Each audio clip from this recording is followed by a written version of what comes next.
Una sa tamang balita, una sa tamang serbisyo. DZRH. 78 taon ng paglilingkod sa pagbabalita. DZRH, subok na sa balita. DZRH, haligi ng katotohanan. DZRH, makabagong bayanihan. Serbisyong tapat sa iyo. DZRH. Miyembro ng KBP, kapisanan ng mga broadcaster ng Pilipinas. MBC Network News, broadcasting nationwide, worldwide, and netwide. From MBC Manila Broadcasting Company in Pasay City, ito ang MBC Network News. Sa headlines ng MBC Network News, free tuition fee sa kolehiyo, ayaw ponduhan, Intel Fund ng AFP at PNP, lumaki. Customs Chief Faeldon pinagre-resign, pero Duterte ayaw pa siyang sibakin. Laki ng payola sa BOC, sapat punuan ang budget deficit ayon kay Senator Lacson. Alagang aso na nagpapasuso lamang ng mga anak, tinaga ng kapitbahay ng amo nito. Magkapatid na babae, huli sa pandurukot sa isang footbridge. Nationwide search for 2017 St. Teresa of Calcutta Awards sinimulan na. Pamahalaan at media nagtulungan upang isulong ang karapatan ng mga bata sa pamamagitan ng isang film festival. Ano-ano ang mga mahalagang surveillance equipment na tinanggap ng Pilipinas mula sa ibang bansa? Alamin. Mga benepisyo ng regular na pag-inom ng gatas? Alamin. Bus nahulog sa bangin sa Madagascar. 34 na katao patay. Chris Aquino nagsorry kina Carla Estrada at Julina Magdangal. Sharon Cuneta itinaas si Empoy sa leading man status.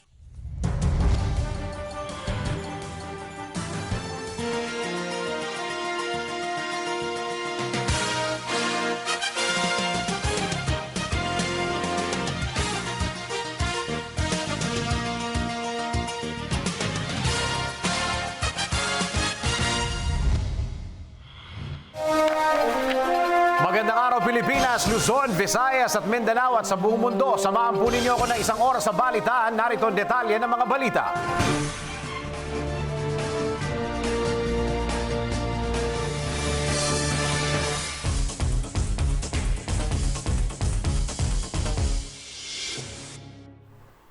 Ito, medyo nakakadismay ang balita, lalong-lalo na sa mga balak mag-enjoy nito. Tila malabo na magkaroon ng libreng tuition fee sa mga state universities and colleges matapos maging malamig ang pagtanggap dito ni Department of Budget and Management Secretary Ben Jocno. Kung bakit tila hindi suportado ng kalihim ang nasabing panukala, alamin po natin sa report ni RH48 Sheila Idubas. Malamig si Budget Secretary Benjamin Jocno na pondohan ang bagong batas na libreng tuition sa mga kolehiyo at state universities and colleges o SUCs. Sa pagdinig ng Senado, ikinatwiran ni Jocno na 6% lang ng populasyon ang makikinabang sa free tuition law o yung estudyante na magtatapos at hindi ang buong lipunan. At ang halaga nito ayon kay Jocno ay aabot ng 100 bilyong piso. Binanggit ni Jocno na hindi maganda para sa ekonomiya ang ganito kalaking gastos para sa maliit na porsyento ng populasyon. Tiniyak naman ni Jocno na walang pagbabago o pinakamalaki pa rin parte ng national budget ang mapupunta sa basic education na itinatadhana ng konstitusyon. Tiyak namang malulungkot sa pahayag na ito ni Jocno ang maraming magulang na umaasa sa bagong batas na free tuition para sa anak nilang magkukolehiyo sa mga SUC. Samantala, napag-alaman kay Jocno na tumaas ang pondo ng Malacanang para sa gera o para sa AFP at PNP na mula sa mahigit 3 bilyon sa ngayon ay magiging 4 na bilyon na sa 2018. Ayon sa 2018 proposed national budget, ang pinakamalaking pondo ay mapupunta pa rin sa Department of Education sa 691.1 billion pesos. Sumunod naman ang DPWH, 643.3 billion, Department of Interior and Local Government, 172.3 billion. Department of Health, 164.3 billion. Department of National Defense, 145 billion. Department of Social Welfare and Development, 138 billion. Department of Transportation, 73.8 billion. Department of Agriculture, 54.2 billion. ARMM, 33.5 billion. At Department of Environment and Natural Resources, 27.9 billion pesos. Para sa MBC Network News RH48, Sheila Edubas naglilingkod sa pagbabalita.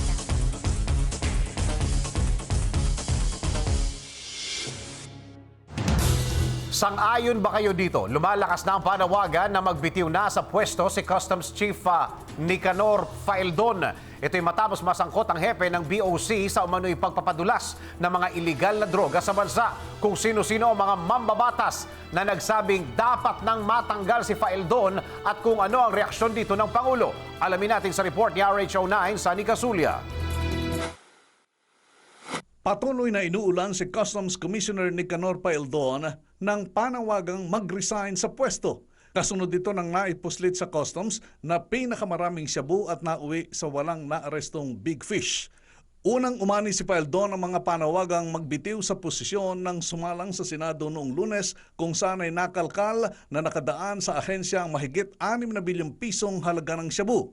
Kahapon, sa hot seat naman sa House of Representatives, nasalang si Faeldon at marami ring kongresista ang humingi sa ulo ng dating opisyal ng Philippine Marine. Nadiskubre kasi na sinisisi ni PDEA Regional Director Wilkins Villanueva si Faeldon kaya nagkaloko-loko ang paghuli sa mga nasa likod ng mahigit 6 na bilyong shipment ng shabu galing sa China. Idiniin ni Villanueva na wala sanang kontrobersya at hindi sana nalagay sa alanganin ang customs kung nakinig lang sa kanya si Faeldon tungkol sa dapat gawin sa 5 container ng shabu. Ayon kay Villanueva, control delivery o lahat ng droga ay dapat dalhin sa kukuhang tao o mga tao para basehan ng pag-aresto pero nagmatigas sa Faeldon na ang gusto ay isang container lang ang ilabas at iwan ang 4. Idiniin ni Villanueva na kahit anong paliwanag niya ay ayaw makinig ni Faeldon na mas naniniwala niya sa isang babae na parati nitong kausap at kanyang kinukonsulta tungkol sa maselang operasyon. Nang tanungin ni Congressman Robert A. Barbers, sinabi ni Faeldon na ang babae ay kanyang fiancé na hindi konektado sa gobyerno. Galit si Villanueva dahil ang tigas ng ulo ni Faeldon kahit malinaw nang dapat pakinggan ng mga taga-customs ang PDEA sa pagkakataong iyon dahil droga ang issue at PDEA ang eksperto dito. Nanguna si Congressman Robert A. Barbers sa mga nanawagan kay Faeldon na mag-resign sa paniniwalang incompetent o bano ang hepe ng customs.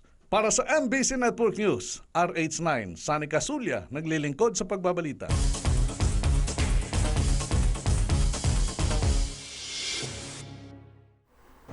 Isa ba kayo sa mga nagngingit-ngit sa galit katulad ni Senator Lacson at Senator Gordon? Nako ito, panigurado, lalo po kayo maiinis. Dahil ayon kay Senator Lacson, sapat ang laki ng payola sa BOC para punuan ang budget deficit ng pamahalaan. Kung magkano ang kabuang payola na kinita ng BOC. Alamin natin sa report ni Arisha 44, Viendacles. Tumatanggap umano ng 270 milyong pisong payola ang mga corrupt na opisyal sa Bureau of Customs o BOC sa loob ng isang araw. Ito ang ibinulgar ni Senator Panfilo Lacson at patunay anya ng malalang korupsyon sa BOC ang nakalusot na 6.4 billion pesos na halaga ng shabu mula sa China. Ayon kay Lacson, open secret ang 3 o'clock habit sa BOC tuwing Biyernes at ang isang tiwaling opisyal ng ahensya ay tatanggap ng 27,000 pesos hanggang 30,000 pesos galing sa 10,000 containers na dumadaan sa BOC araw-araw. Kung kukwentahin nito, sinabi ng senador na aabot ang payola sa 270 milyong piso kada araw na kinikita ng sindikato at kung ito'y imumultiply sa 365 days o buong isang taon ay aabot ng mahigit 78 bilyong piso sapat para mapunan ang budget deficit o kakulangan sa pera ng pamahalaan sa taong ito na aabot sa 147 bilyong piso. Para sa MBC Network News, RH44, Vien Dacles, naglilingkod sa pagbabalita.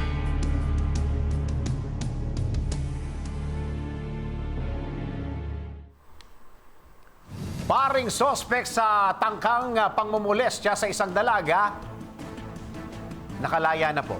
Sangayon ba kayo din eh? Pansamantalang nakalaya ang paring sangkot sa umano'y tangkang pangmumulestya sa isang 13 anyos na dalagita sa Marikina City. Kung paano o kung gaano katagal na natili sa kulungan ng pare. Alamin natin sa report ni RH48 Sheila Idubas. Pansamantalang nakalaya si Monsignor Arnel Lagarejos sa Marikina City Police Jail matapos maglagak ng 120,000 pesos na piyansa. Si Lagarejos na parish priest ng St. John the Baptist Church sa Taytay, Rizal ay inaresto habang kasama ang 13 anyos na dalagitang na ibinugaw sa kanya ng isa ring menor de edad sa Marikina City. Pasado alas 3 ng hapon nang lumabas sa kulungan ng pari matapos makulong ng may 3 araw sa Marikina City Police Jail sa kasong paglabag sa Anti-Trafficking in Persons Act. Tumanggi si Monsignor Lagarejos, 55 years old, na magbigay ng anumang pahayag sa media hinggil sa kinakasangkutang kaso. Dahil sa iskandalo, sinibak si Lagarejos bilang kura paroko at bilang presidente rin ng Cainta Catholic College. Lumitaw sa investigasyon na nang mahuli, ito na ang ikalawang date ng pari sa 13 anyos para sa panandaliang aliw.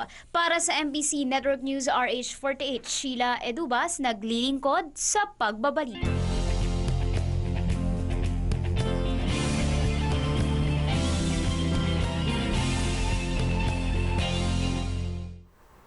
Samantala, para sa ating expert's opinion, matapos mahuli ng mga lespo ang isang suspect na pare, kagaya na lang nitong paring nahuli sa tangkang pagpasok sa motel kasamang isang 13 anyos na dalagita, paano nga ba ito sasampahan ng kaso sa korte? Sino nga ba ang nag-iisip o naghahain ng kaso laban sa mga kriminal?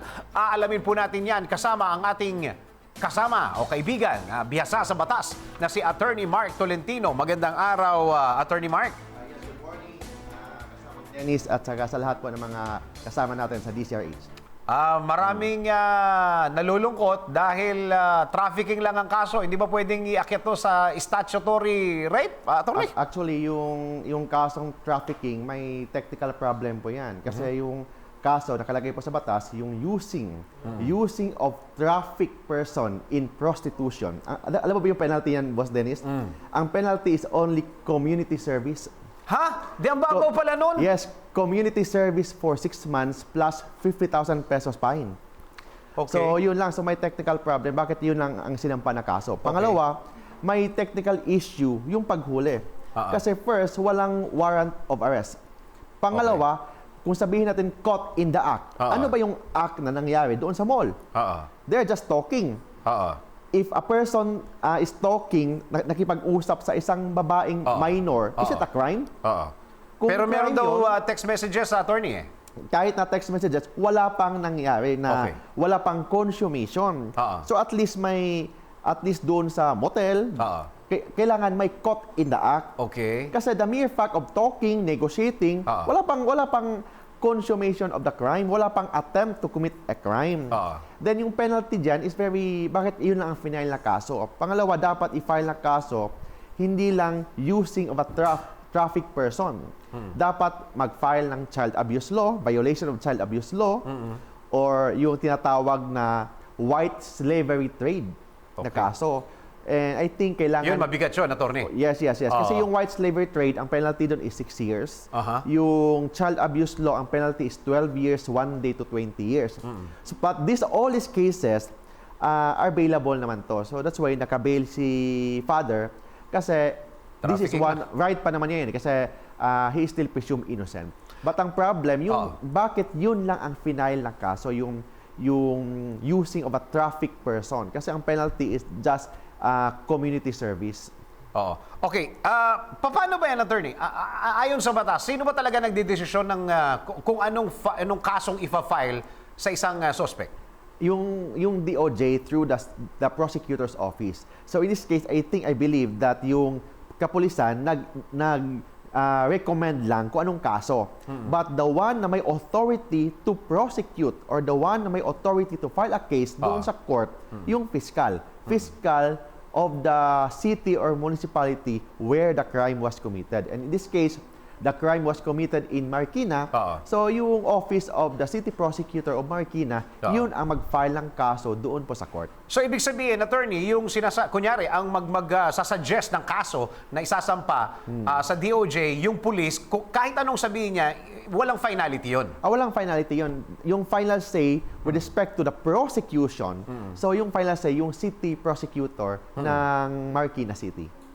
Okay. So ibig sabihin, hindi lang pala baka sakali, kasi hindi naman natin alam, baka meron pang idinagdag na kaso yung police, hindi lang natin alam, pero ang na-approve lang talaga yung trafficking. Yes, kasi yung kaso yata, yung paghuli ni father, wala pa kasing warrant of arrest.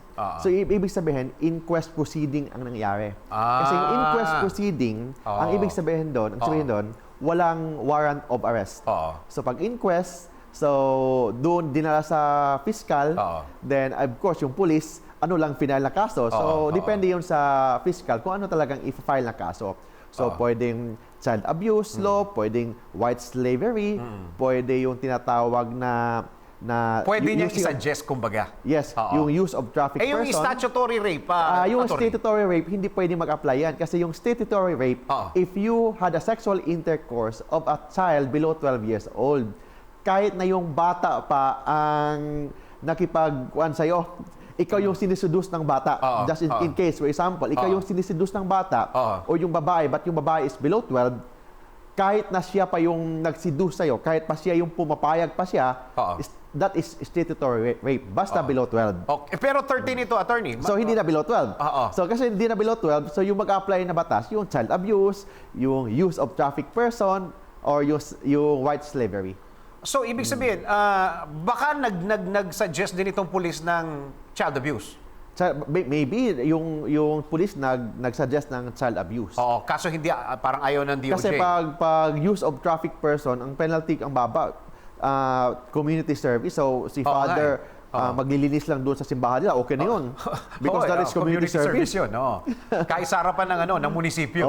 Ganun, 6 months. Then, ang bayad, yung fine is 50,000 pesos lang. So, ibig sabihin, attorney, so sinasabi mo na pagka nag-file ng DOJ ng statutory rape, tapos suggested by the police, nakasama sa humuli, baka ito'y ma-technical lang at baka walang mangyari sa kaso. Yun ang sinasabi may nyo. ma-technical yun. Kasi first, hindi pwedeng statutory rape.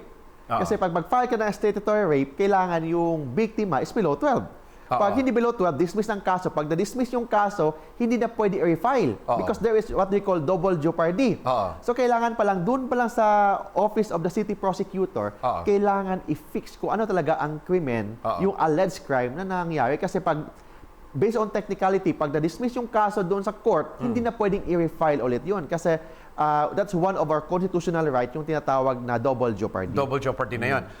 Pero, attorney, actually, itong kaso na to, pangatlong meeting na nila ito. Una, nag-date daw sila, Pangalawa, nag-sex sila. Tapos yung pangatlo, mauulit sana. Hindi ba tatayo yung testimonyo ng bata na sila may nangyari na sa kanila noon? Ang problema kasi, hinuli si father, parang entrapment ang nangyari. Yes, entrapment. So, correct. entrapment na wala namang krimen na ginagawa si father. Ano bang ginagawa ni father doon sa mall? Nakipag-usap, nakipag-negotiate, o ganon. So, may krimen ba ang nangyari? May tinatawag na consummate na ba yun? Kasi ang sabi ng batas, may tinatawag tayong attempt to commit child abuse.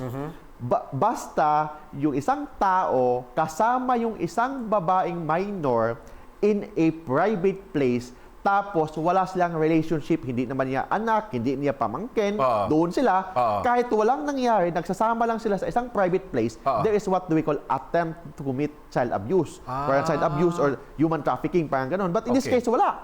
Nasa mall sila, in a public place.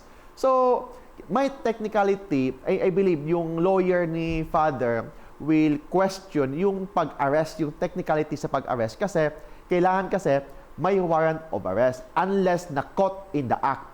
So in caught in the act, kailangan yung paghuli ng mga kapulisan kay father, kailangan may krimen na ginagawa si father. So ibig sabihin, itong mga pinag-uusapan natin na to, alam ito ng DOJ, kaya Yes, sir. trafficking lang ang kanyang final. So maybe may technicality with respect to the arrest. Kasi paano hinuli na wala namang Warrant. walang warrant. Pangalawa, may krimen na ba? Kailangan caught in the act. Oo. When we say caught in the act, at the time of the arrest, yung accused is already committing a crime or attempting to commit a crime Yes. or has just committed a crime. In this case, ano bang ginagawa nila? Wala, nasa mall lang. Nasa mall, nagpapalamig. Ganon. So, in this case, may technical issue. Assuming na makalusot si father nito, yung hindi makalusot si father about the technical issue, ang pangalawa, bakit ang kaso is using of traffic person lang?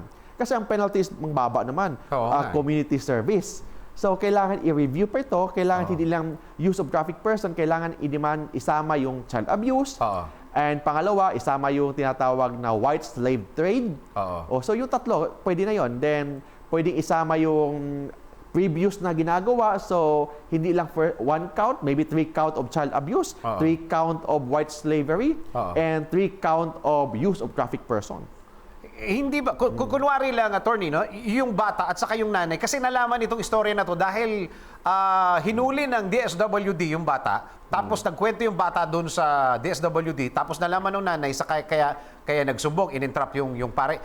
Will it help kung papasok sa eksena ang DSWD at hawak nila yung testimonya ng biktima, attorney? Yes, it will help. Ang problema kasi, yung pimp, yung bugaw, is also a minor. Yes, yung bading na 16 years old. Pag minor kasi, alam mo na yung batas natin, yung sa juvenile justice system, sa minor, there's no crime. There's no crime. Kahit na granting na binenta niya yung bata, so human trafficking po yan. But the problem, ang nagbenta is a minor. Pag minor, there's no crime. Ang pangalawa, ba't makatulong tong mga statement ng DSWD, statement ng nanay, makatulong po yan, ba't kailangan lang doon pa lang sa pag-file ng kaso, kailangan fix kasi hindi pwedeng mag-refile ulit. Kailangan isama yung tatlo. Hindi lang yung use of traffic person, kailangan isama yung child abuse kasi yun ang pinakamabigat na penalty. Kung sa child abuse, lahat ng mga kumbaga materials na kakailanganin present sa kaso. Yes, nandun po lahat yon. Yung basta child abuse. Aside from child abuse, ano pa pwedeng isampa, attorney? Basta pag child abuse, ang penalty doon is 12 years, 1 day to 20 years. Yung tinatawag na white slave trade, ang penalty is up to 6 years. Then pangatlo, yung use of traffic person, ang penalty is community service. Kasi lumalabas, hindi ba pwedeng file na lang ng kaso ng rape yan? Kasi totoo naman talaga na may nangyari. Minor pa. Kung rape kasi, kailangan na absence of consent. Yun ang requirement ng rape, absence of consent. Kahit na minor, attorney? Pag minor, basta below 12, rape yun. Pag more than 12, basta kahit kung may consent, hindi rape yun. Basta more than 12. Okay. So, pasok doon yung tinatawag na child abuse. Okay. Parang, Kaso yung kaso ni, I think, yung isang congressman, below 12 yun eh. Yes, So that's why, kahit na pumapayag yun, yung babae, rape yun. Kasi yun yung tinatawag na statutory rape. okay. Eto'y, attorney, hindi ito sa kasong rape nung bata. Ang gusto ko itanong, kasi ang sabi ni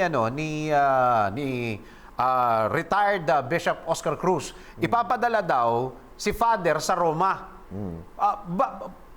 Allowed ba sa batas natin yan na ipapadala yung suspect doon at doon litisin? Hindi. Kasi yung paglitis doon sa Roma is only applying canon law. Canon law kung tanggalin talaga yung pagiging ministry niya sa simbahan. So, doon talaga sa Rome yan. But iba to. May violation of a public crime.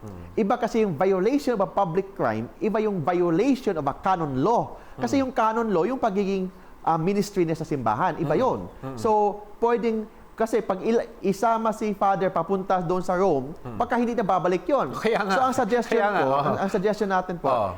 is kailangan may whole departure order or what's this order para hindi siya makalabas sa ibang bansa. Kasi, DOJ na yan. DOJ na yan. Oo. Kasi pag ilabas siya doon sa Roma, Oo. is litisin siya, but yung penalty ng paglitis doon sa Rome is only tanggalin yung pagiging ministry niya, ministro ng simbahan, Oo. or i-excommunicate siya, tanggalin yung pagiging Pari niya. katoliko niya. Oo, Pwede rin. katoliko So niya, that is the effect nung penalty doon sa Rome. But Oo. iba yung kaso when we talk about public crime. Okay. Ito, last na to, attorney. Ano mangyayari ngayon sa kaso? Attorney, attend lang siya ng hearing? Ganun lang? Tapos uwi na siya pagkatapos ng hearing? Yes, kasi he is under bail. Pag under bail ka kasi, kung gusto kang pumunta sa ibang bansa, kailangan humingi ka ng consent sa court. So in this case, I presume na yung warrant, may tinatawag na whole departure order siya. Baka in-issue na yun ng court. So pag bail ka, you are required to appear sa court.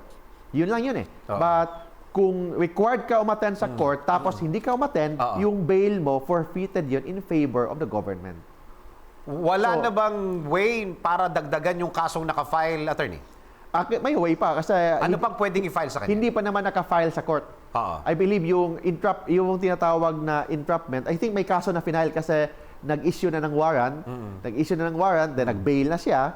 So may kaso na, but we did not know kung anong kaso yun. Baka child abuse ba yun or human traffic ba yun, human trafficking. So we don't know, but in this case, yung bail niya required siya umattend sa court. Yun lang yan, umattend sa court, ayaw niyang umattend, forfeited yung bail, tapos the court will issue a warrant of arrest. Then kung gusto niya mag-bail, magbayad naman siya ulit ng additional 120,000 pesos. Pero still, pwede pa rin siya sa pansamantalang kalayaan. Yes, but kung may mga additional cases, pwede pa mag-file ng kaso, but dapat different action and different time and different period. Pero pwedeng gamitin pa rin yung mga nangyari. Yes, pwede yun, but different action na kasi I think naka-file na yung incident nung nahuli siya. But maybe yung previous incident, kailangan i-file din yun. Kung sakasakali lang, ito naisip ko lang, attorney. Yung unang pagpunta nila ng motel, kitang-kita kunyari lang sa CCTV na hinihila niya yung bata, may puwersa. Would that change something? Kahit nga hindi na hinihila eh. Kahit na wala silang ginagawa sa motel, nagsasama lang sila, there is an attempt to commit human trafficking and child abuse. Attempt na yun. Kahit wala silang ginagawa, kahit nagdadasal sila doon. Oo. Okay. Okay, attorney, malinaw. Maraming salamat sa pagtanggap mo ng aming imbitasyon and thank you very much. At also, napapakinggan at napapanood ka araw-araw dito sa Legal Minds sa DZRH News Television. Maraming salamat. Ay, thank you.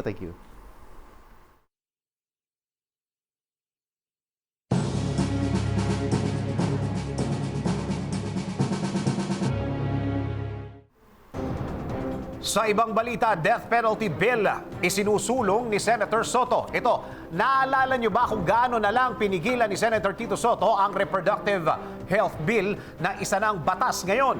Dahil ayon sa kanya, mahalaga daw ang buhay. Pero tila nakapagtataka na si Senator Soto rin ang nagtutulak ng death penalty bill para sa mga high-level drug trafficker. Kung ano ang paliwanag dito ni Senator Soto, alamin natin sa report ni RH12 Manang Milk Rigunan. Dapat maipasa na ang panukalang batas na magpapataw ng parusang kamatayan sa mga sangkot sa high-level drug trafficking. Ito iginiit ni Senate Majority Leader Tito Soto matapos maipuslit sa Bureau of Customs ang 6.4 billion pesos na halaga ng shabu mula sa China. Ayon kay Soto, kailangan maibalik ang death penalty laban sa mga high-level drug traffickers dahil sa kabila ng malakas na kampanya kontra illegal drugs ng Duterte administration, malakas pa rin ang loob ng mga drug trafficker na magpasok ng droga sa bansa. Naniniwala si Soto na kapag nalimita lamang sa mga high-level drug trafficker ang parusang kamatayan, mas mapapabilis na maipasa ang death penalty bill. Sabi ni Soto, dapat na rin simula ng malawakang balasahan sa Bureau of Customs dahil malinaw anyang may kunsyabahan kaya nakalusot ang itinuturing sana na pinakamalaking huli ng shabu sa ilalim ng Duterte administration. Yan ang DZRH News, Milk Rigunan, RH12, naglilingkod sa pagbabalita.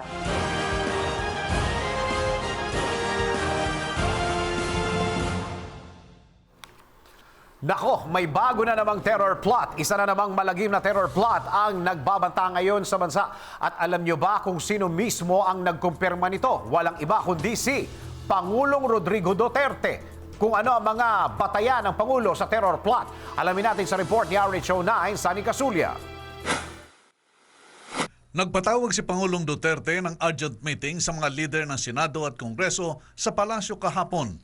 Sa 3 oras na pulong, tinalakay ng Pangulo sa mga mababatas ang kontrobersya sa Bureau of Customs, Tax Reform Bill at ang pagpapaliban sa barangay elections.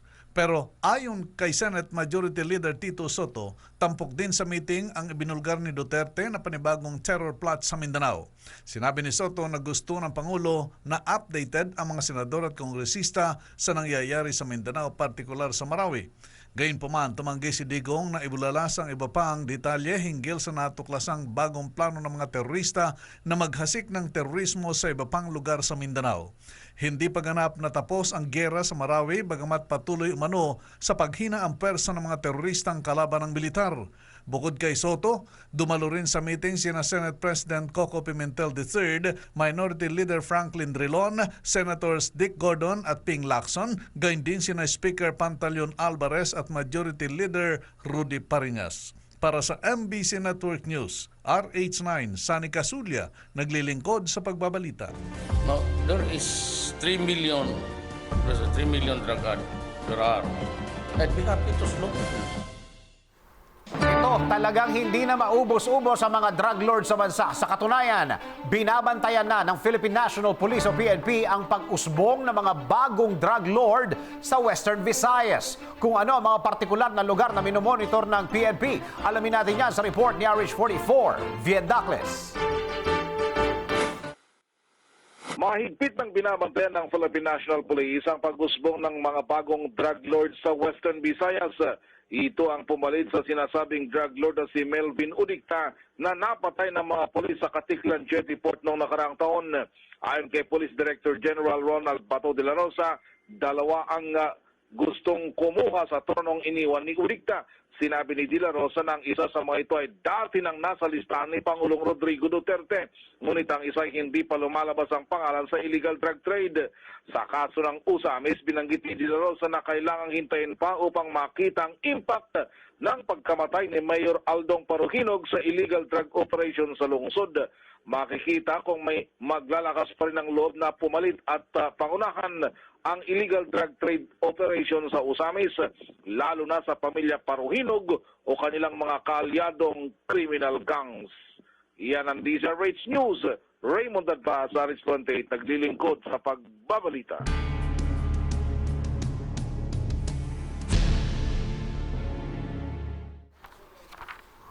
Samantala,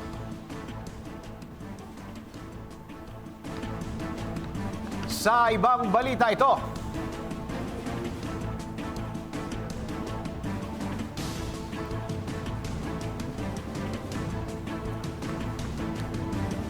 lasing na driver na aksidente sa basang kalye sa Pasig ito. Isa po patay. Panoorin natin ang report. Patay ang isang bystander na nabundol ng pickup sa Marcos Highway, Pasig City kaninang umaga. Kinilala ni Pasig City Police Director Senior Superintendent Orlando Yebra ang biktima na si Marcelino Julian, residente sa Santo Niño, Marikina. Napag-alaman sa mga investigador na lasing ang driver ng puting Ford Ranger pickup na may plakang AAG 6662 na si Al RJ Tua nang mabundol si Julian at sumalpok din ang sasakyan sa isang outpost ng MMDA. Nakaligtas naman si Tua at depensa nito, may sasakyang nagkat sa kanya kaya napadpad siya sa gilid ng kalsada hanggang sa mabundol si Julian at tumama ang pickup sa outpost. Maharap ang lasing na si Tua sa kasong homicide at damage to property dahil sa madugong aksidente. Para sa MBC Network News, RH44, Vien Dacles, naglilingkod sa pagbabalita.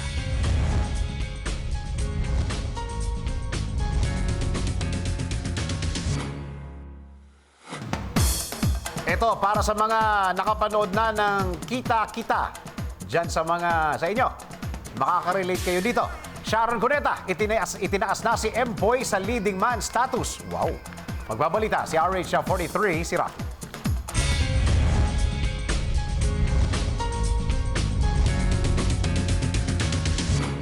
Hangang-hanga si Sharon Cuneta sa leading man ni Alessandra De Rossi sa pelikulang Kita-Kita na si Empoy. Sa kanyang Instagram account, hindi napigilan ni Sharon na purihin si Empoy dahil sa success sa takilya na nasabing pelikula kung saan dinescribe nito ang performance ni Empoy bilang funny at charming boy next door type.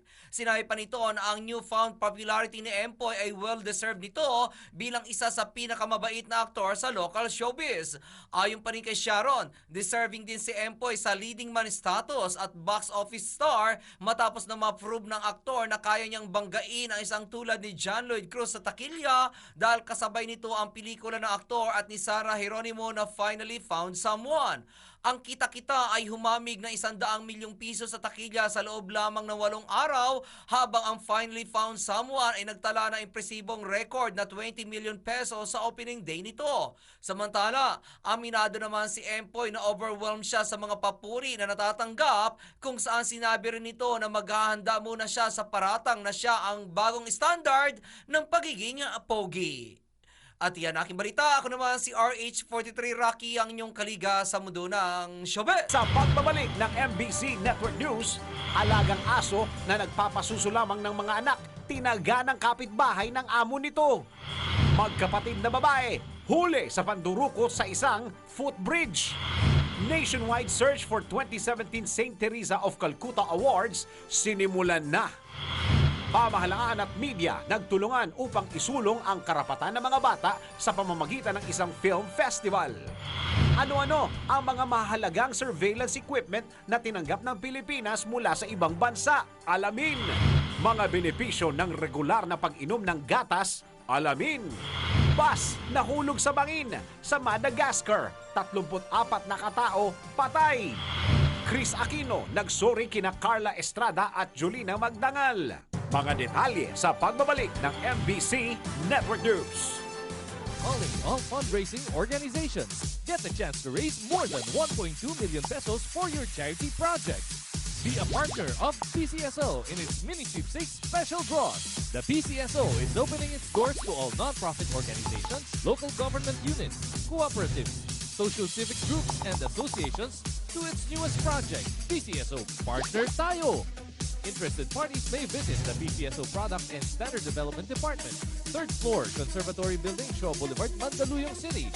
You may also visit any of our branches in your vicinity or province or email us at pcso_marketing@yahoo.com. Partner tayo sa pagtulong sa Pilipino. Nakakatulong ka na, umaasenso ka pa.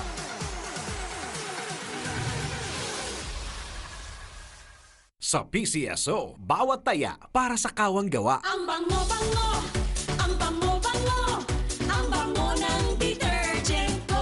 Ayon sa research, halos 80% ng mga misis mas gusto ang bango ng Pride with Fabcon kaysa leading brand even after 24 hours. Dahil ang Pride may tuloy bango microbeads para sa bangong tuloy-tuloy buong araw. Tuloy-tuloy bango. Kaya misis, tuloy na sa Pride with Fabric Conditioner. Tuloy-tuloy bango ng Pride with Fabcon. Ituloy ang bango with Pride. Loyal ka ba sa toothpaste mo? Sa blind toothpaste test, malalaman. Excuse me, anong toothpaste ang ginamit nyo? Eddie, yung lagi ko ring gamit. Unique pala. Mali tayo. Ayon sa research, 6 out of 10 Filipinos nagkamali din. Parehong nagbibigay ng maximum fluoride protection, fresh breath, healthy gums at approved ng Philippine Dental Association. Parang toothpaste ko. Pero ang unique, mas affordable ang presyo. Mali na naman tayo. Dahil hindi unique ang toothpaste mo, try mo po. Unique, it's your toothpaste at your price. PCS. Get ready for an intense, extreme, exciting experience. Here's PCSO's newest, biggest game ever. The Ultra Lotto 658 for only 20 pesos per combination. 50 million pesos is at stake. Pick 6 numbers from 1 to 58. Hit the jackpot and be an Ultra Millionaire of 50 million pesos. Exciting consolation prizes await you ranging from 20 pesos up to 280,000 pesos. More numbers, bigger prizes. See posters and print ads for details. Sa PCSO, bawat taya para sa kawang gawa. Ang bango-bango, ang bango-bango, ang bango ng detergent ko. Ayon sa research, halos 80% ng mga misis mas gusto ang bango ng Pride with Fabcon kaysa leading brand even after 24 hours. Dahil ang Pride may tuloy bango microbeads para sa bangong tuloy-tuloy buong araw. Tuloy-tuloy bango. Kaya misis, tuloy na sa Pride with Fabric Conditioner. Tuloy-tuloy bango ng Pride with Bago. Ituloy ang bango with Pride. Di biro maging nurse, dapat marunong sa sakit at marunong ding mag-alaga. Yun bang may malasakit? Kaya pagdating sa bath soap, hanap ko, tulad ko, lalo't may pamilya ako. Kaya ang gamit ko, Shield Bath Soap. Galit ito sa sakit na dulot ng germs. May antibacterial na pareho ng sa leading brand. At may malasakit sa skin dahil may Shea Butter Moisturizer. May malasakit din sa budget dahil super affordable. Kaya naman approved ito ng Philippine Nurses Association. Shield. Galit sa sakit, may malasakit. ACS.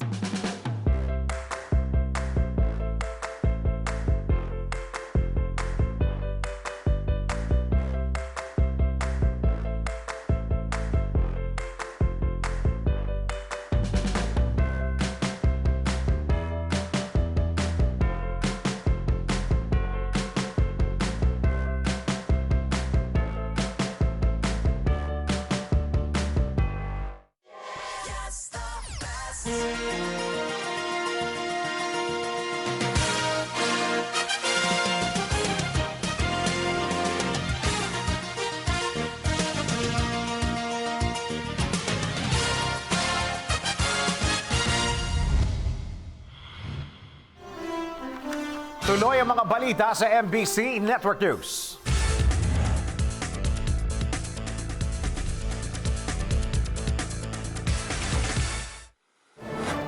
Ingatan po ang inyong mga alagang hayop. Ito ay para maiwasan silang masakta ng mga taong tila mas hayop pa ang ugali sa mga tulad ng aso.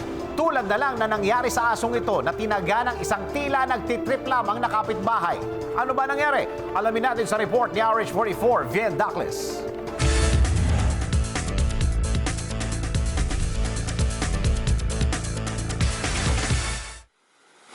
Kalunos-lunos ang sinapit ng isang nanay na aso matapos na tagain sa mismong mukha nito ng kapitbahay ng mismong amo nito. Ayon kay Rosafe Ramos, amo ng naturang aso, madaling araw noon at nagpapasuso lamang ang kanyang alaga sa mga anak nito at nakakadena pa sa loob ng kanilang bakuran nang marinig na lamang niyang umatungal ang kanyang alaga. Nang tignan ni Ramos ang kanyang aso, nakita na lamang niya itong sugatan at duguan na matapos na tagain ng kapitbahay nitong kinilalang si Doming Agaraw.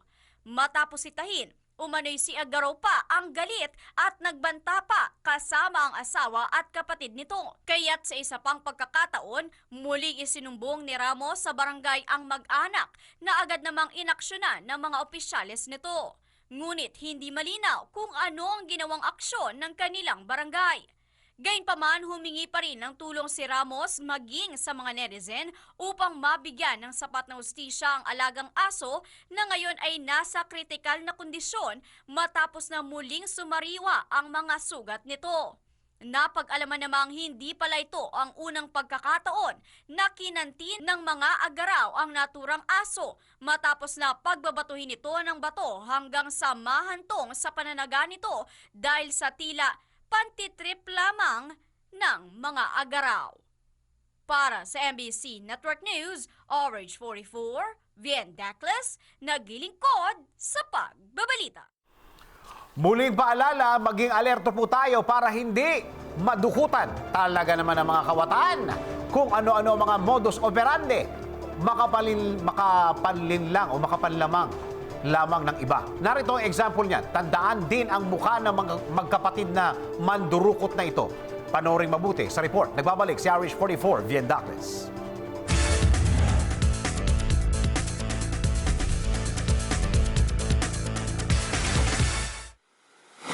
Huli sa ginawang pandurukot ang magkapatid na ito sa ilalim ng isang footbridge sa Muñoz, Quezon City. Ayon sa isang Von, nakuha mula sa kanyang isang cellphone at wallet naman mula sa kasama niya. at wala umano siyang kamalay-malay na nadukutan na sila ng naturang magkapatid. Mabuti na lamang aniya, nakita agad ng kanyang kasama na nadukutan na pala sila at hindi pa nakakalayo ang naturang mga kawatan kaya't nahabol pa nila ang mga ito at agad na nabawi ang kanilang mga gamit. Hoy! Kuya, magnanakaw po. Saan ba naman nakuha yun? Bakit? Hoy, charger ko, bakit? Hoy!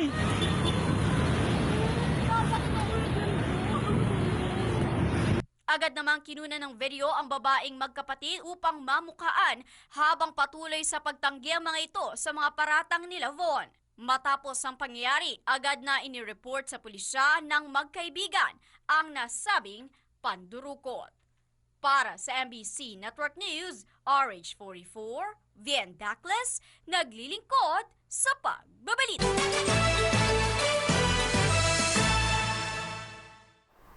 O ito, may mga kakilala ba kayo na madalas sa tumulong sa mga mahihirap? Di ba taga Maynila ito? Pinag-aakot ng basura. Ano ba yan?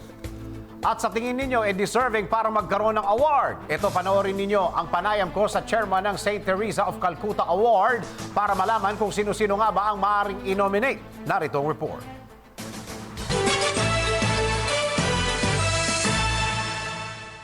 Sinimulan na ng St. Teresa of Calcutta Awards ang paghahanap para sa mga natatanging individual na naglaan ng kanilang buhay para sa pagsisilbi sa kapwa. Sa panayam ko kay Gerald Ong, chairman ng St. Teresa of Calcutta, sinabi nito na naghahanap sila ngayon ng mga individual o grupo na tumutulong sa mga pinakamahirap na sektor ng lipunan. Kailangan ba Pinoy? Hindi. So, Yan ang kahit number na banyaga yung foreigner na napunta rito, tumutulong sa ating mga kababayan. Pwede Swak po siya. Yes, sir. Yung winner last year is German in origin. Oh. Yes, sir. German siya. And then, 2 years ago, si Mrs. Lita Fullerton, American. And para at least to add na lang din. Opo.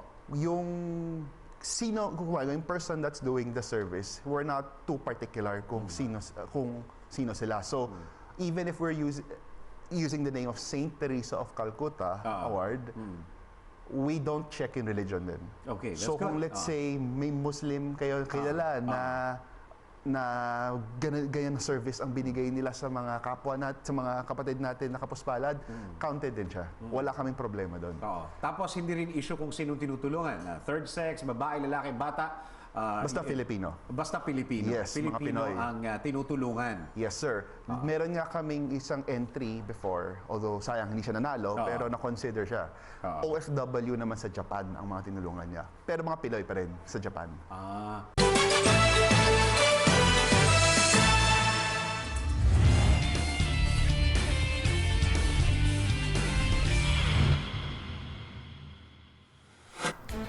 Good news! Mahilig ba kayong manood ng movie? Ito, para sa mga mahilig sa movie diyan. Tangkilikin po ninyo ang film festival na inihanda ng pamahalaan at ng media para isulo ang karapatan ng mga bata. Kung ano ang mga palabas sa tampok na film fest na ito, alamin natin sa Good News Report ni RH09 sa Nicasulia.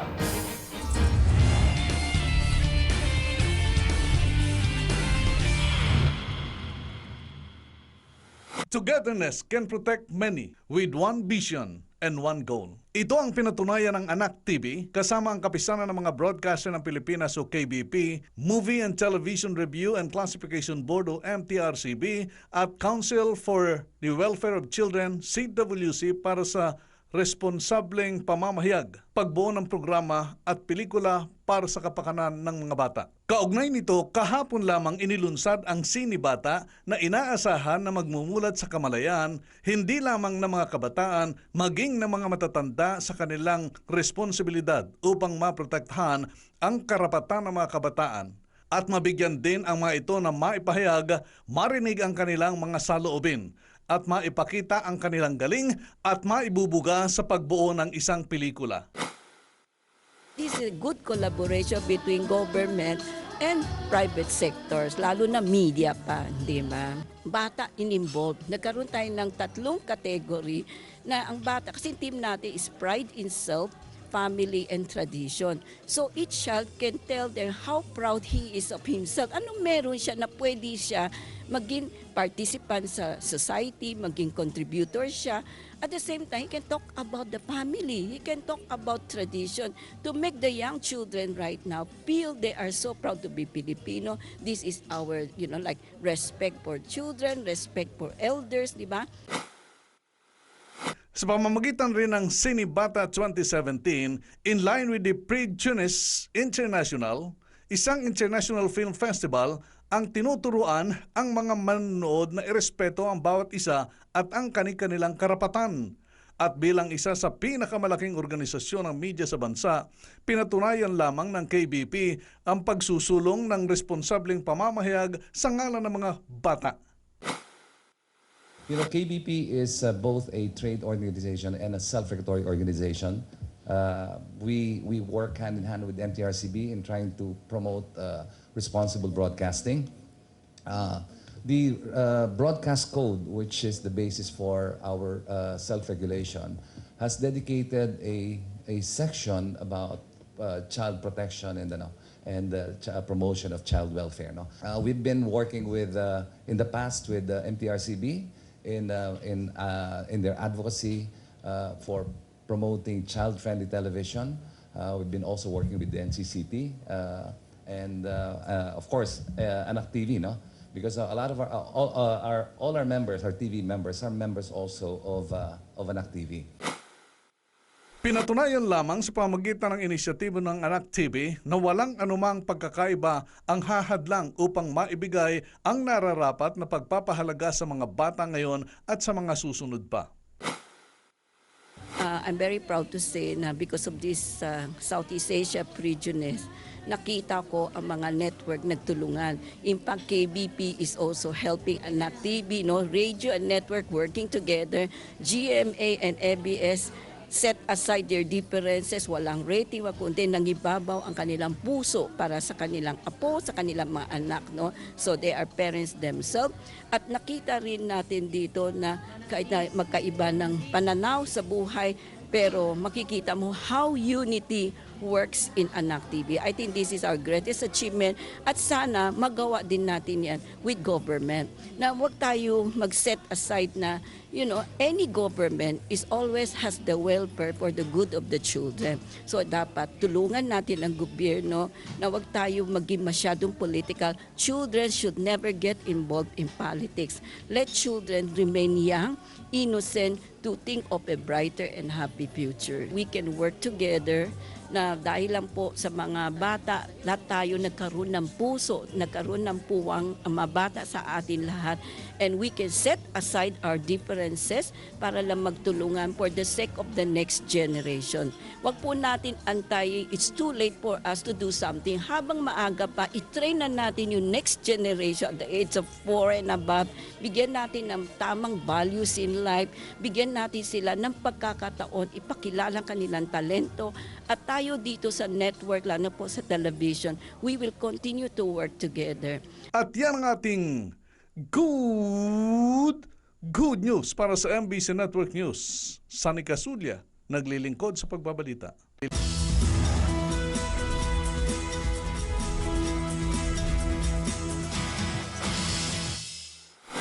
Pamilyar ba kayo sa mga tulong na tinatanggap ng Pilipinas mula sa ibang bansa? Ano-ano nga ba ang mga surveillance equipments na naipadala na dito sa Pilipinas? At malaki nga ba ang naitutulong nito para sa advancement ng ating bansa?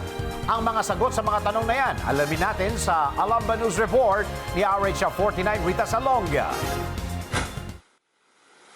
Tinurn over na sa Pilipinas ang dalawang brand new single-engine surveillance plane na binili natin sa Estados Unidos. Sa isang ceremony na dinaluhan ni Defense Secretary Delfin Lorenzana at US Ambassador to the Philippines Sung Kim, sinabi ng kalihim na ang dalawang Cessna 208B aircraft ay naglalaman ng electro-optical sensor at iba't iba pang mga kagamitan pang surveillance na kayang makadetect ng barko sa South China Sea at Sulu Sea. Dagdag pa ni Lorenzana, ang mga nasabing eroplano ay magbibigay ng karagdagang kapasitan para sa ating sundalo sa kanilang pagpapatrol sa ating mga karagatan. Mahigit $30 million ang ibinayad ng Pilipinas sa mga ito, kasama na ditong surveillance, intelligence at reconnaissance na kagamitan. Parte na rin ang pagpapatrol natin sa disputed island sa West Philippine Sea, pati na rin ang banta ng terorismo. Hindi lang ang dalawang bagong eroplano na ito ang may pagmamalaki ng Pilipinas. Sa katunayan, noong nakaraang taon, nag-donate ang bansang Japan ng 2 frigates, isang klase ng warship, para lalong paigtingin ang bilateral relations ng dalawang bansa. Bago rin bumaba sa pwesto si dating US President Barack Obama, nangako itong magdodonate ang bansang Amerika ng 2 barko, isang US Coast Guard cutter at isang research vessel. Tulong para sa patuloy na pagbabantay at pag-assert ng ating karapatan sa West Philippine Sea. Matapos ng 18 billion peso deal ng Pilipinas sa South Korea para sa acquisition ng 12 eroplano, binigyan ng South Korea ang Pilipinas ng isang gamit na Pohang-class anti-submarine warship, kapalit ng $100. Sa dami ng ating surveillance capability at pati na rin ang sinasabing modernization plan sa ating sandatahang lakas, may pag-asa na ba tayong may panalong West Philippine Sea at wakasan ng terorismo sa Mindanao? Para sa Alamba News, RH49, Rita Salonga, naglilingkod sa Pagbabalita.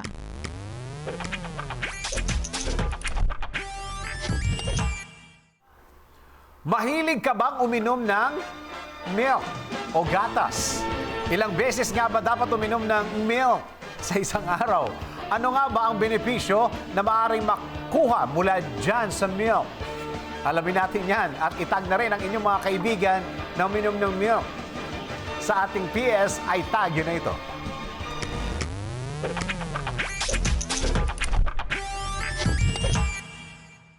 Marami sa atin ang hindi lilipas ang isang araw na hindi nakakatikim ng gatas. Maging ito man ay ihalo mo sa cereals, i-mix mo sa iyong paboritong recipe, o kaya ihalo mo sa coffee. At upang bigyan kayo ng kaalaman tungkol sa milk at ang benefits nito, narito ang iba't ibang klase ng gatas at ang kanilang mga benepisyo. Skim milk. Meron itong 86 calories, 4 grams ng total fat, 12 grams ng carbohydrates, 12.5 grams ng sugar, at 8.4 grams ng protein. Ang skim ay mas mababa ang calorie kaysa sa whole milk, ngunit nagtataglay ng magandang amount ng calcium at protein. Rice milk. Nagtataglay ito ng 120 calories, 2 grams ng total fat, 25 grams ng carbohydrates, at 4 na gramo ng protein, walang fiber at wala ring sugar. Ang sugar-free milk na ito ay pinaghalong milled rice at water na ni-reverse upang hindi maging cause ng allergy sa hindi umiinom ng gatas. Ang downside lamang nito ay walang gaanong protein. Soy milk. Meron itong 132 calories, 4.3 grams na total fats, 15 grams ng carbohydrates, 1.5 grams ng fiber, 9.8 grams ng sugar at 8 grams ng protein. Ito ay mixture ng soybeans, water at natural sweetener. Ang soy milk ay cholesterol-free at may mababang saturated fat. Almond milk. Ito ay mayroong 60 calories, 3.5 grams ng total fat, 6 na gramo ng carbohydrates, 5 gramo ng sugar, at 1.4 grams ng protein. Ang gatas na ito ay resulta ng pinaghalong roasted almonds na hinaluan ng calcium, vitamin D at vitamin E. Wala itong masyadong protein, hindi tulad ng soy milk.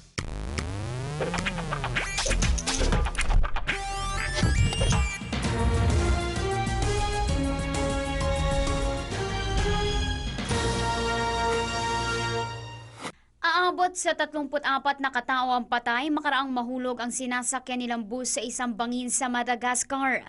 Ayon sa mga otoridad, 12 sa mga bangkay ang nasunog matapos na sumabog ang nasabing bus sa 70 kilometro na lalim na bangin. Karamihan sa mga biktima ay namatay habang ginagamot sa iba't ibang pagamutan sa lugar. Hindi lamang ito ang unang pagkakataon ng pagkakahulog ng bus sa lugar dahil noong Enero ay mayroong 47 biktima ang namatay dahil din sa pagkakahulog ng bus. Samantala, patay naman ang 3 katao matapos pagbabarilin sa loob ng korte sa Russia. Ayon sa Interior Ministry ng Russia, 5 kalalakihan ang bigla na lamang umatake sa 3 biktima. Napatay ng mga otoridad ang 3 mga sospek habang ang 2 naman ay sugatan makaraang mahuli sa aktong tatakas. Ang mga napatay na mga biktima ay mga defendant dahil sa kasong banditry. Para sa MBC Network News RH48, Sheila Edubas naglilingkod sa pagbabalita.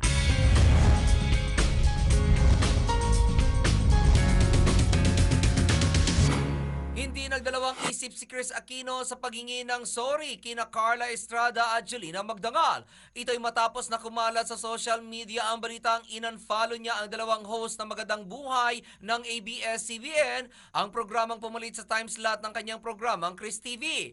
Ayon kay Chris, hindi lamang siya ang may hawak ng kanyang Instagram, kundi tatlo sila, kaya't hindi umano niya alam kung sino sa dalawang nagmamanage ng kanyang account ang nag-unfollow kina Jelena at Carla, ngunit definitely hindi umano siya.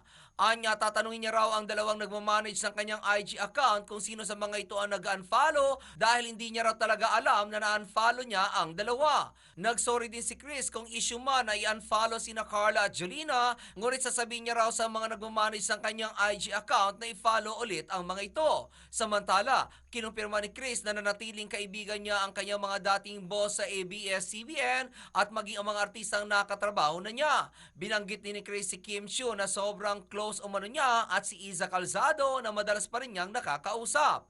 Anya, hindi madaling burahin ang pagkakaibigan ng ganun-ganun na lamang at parang weird umano na buburahin niya ang mga ito dahil lamang wala na siya sa nasabing istasyon. At iyan aking balita. Ako naman si RH43 Rocky, ang inyong kaliga sa mundo ng showbiz.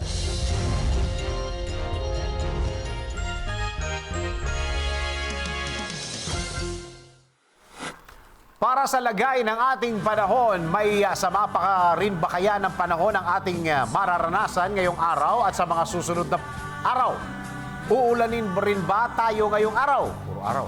Alamin na natin ang latest weather situation sa buong kapuluan mula kay Desiree Jonyo. Straight from Panahon TV. Desiree?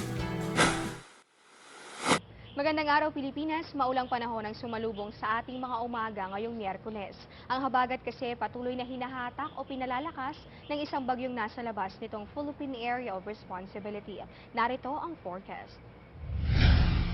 Huling namataan ng bagyong nasa kategoryang typhoon at may international name na Noru sa layong 1,595 kilometers east-northeast ng Basco sa probinsya ng Batanes. Tagla nito ang hangin aabot ng 165 kilometers per hour at bugsong 205 kilometers per hour. Sa kilos na pa-northwest, hindi na ito inaasahang papasok ng Philippine Area of Responsibility pero patuloy nitong hahatakin ang habagat o southwest monsoon. Sa pag-iral ng habagat sa kanlurang bahagi ng bansa, maulap na kalangitan na may tsansa ng may hina hanggang sa katamtamang pag-ulan o mga pagkidlat at pagkulog ang iiral sa Metro Manila, Ilocos Region, Cordillera, Cagayan Valley, Central Luzon, Bicol Region, pati na rin sa Eastern and Central Visayas.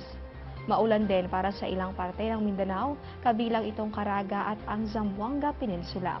Para sa natitirang bahagi ng ating bansa, bahagya hanggang sa maulap na kalangitan ng iiral, pero posible pa rin ang isolated rain showers and thunderstorms. At para kompletohin ang ating taya ng panahon, silipin natin ang inaasahang agwat ng temperatura sa iba't ibang bahagi ng ating bansa. Sa Metro Manila, inaasahan ang temperaturang nasa pagitan ng 26 hanggang 31 degrees Celsius. Sa bahagi naman ng Baguio City, 17 ang minimum at posible itong maximum temperature sa 21 degrees Celsius. Sa Visayas areas, itong Iloilo at Bacolod na makakaranas ng pangkalahatang maaliwalas na panahon ay may temperaturang aabot ng 33 degrees Celsius, kaparehong agwat din para sa Tacloban at sa Metro Cebu. Sa Cagayan de Oro at Metro Davao, ang temperatura ay maglalaro between 25 hanggang 33 degrees Celsius. Posible lamang ang mga pag-ulan sa bahagi ng Zamboanga City. Yan ang latest mula rito sa Pag-asa. Ito po ang Panahon TV kung saan walang pinipiling panahon ang pagbibigay impormasyon. Ako po si Desiree Jonyo. Magandang araw po sa inyo at balik muna tayo.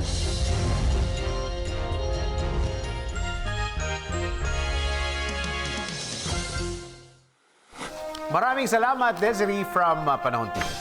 At sumayin nyo na naman ang isang oras na balitaan, mga impormasyong dapat po ninyong malaman saan mang sulok ng mundo. Sa ngalan ng bumubuo ng MBC Network News, ako po inyong lingkod sa pagbabalita. Ako po si Dennis Antinor Jr. Bukas, alas 12 ng tanghali, tuloy-tuloy po ang ating balitaan dito lamang sa MBC Network News.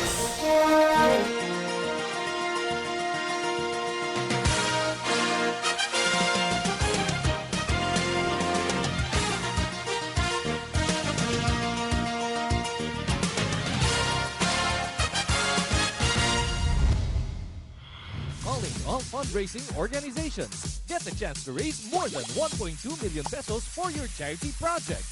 Be a partner of PCSO in its mini sweepstakes special draws. The PCSO is opening its doors to all non-profit organizations, local government units, cooperatives, social civic groups, and associations to its newest project, PCSO Partner Tayo. Interested parties may visit the PCSO Product and Standard Development Department, 3rd floor, Conservatory Building, Shaw Boulevard, Mandaluyong City. You may also visit any of our branches in your vicinity or province or email us at pcso_marketing@yahoo.com. Partner tayo sa pagtulong sa Pilipino. Nakakatulong ka na, umaasenso ka pa.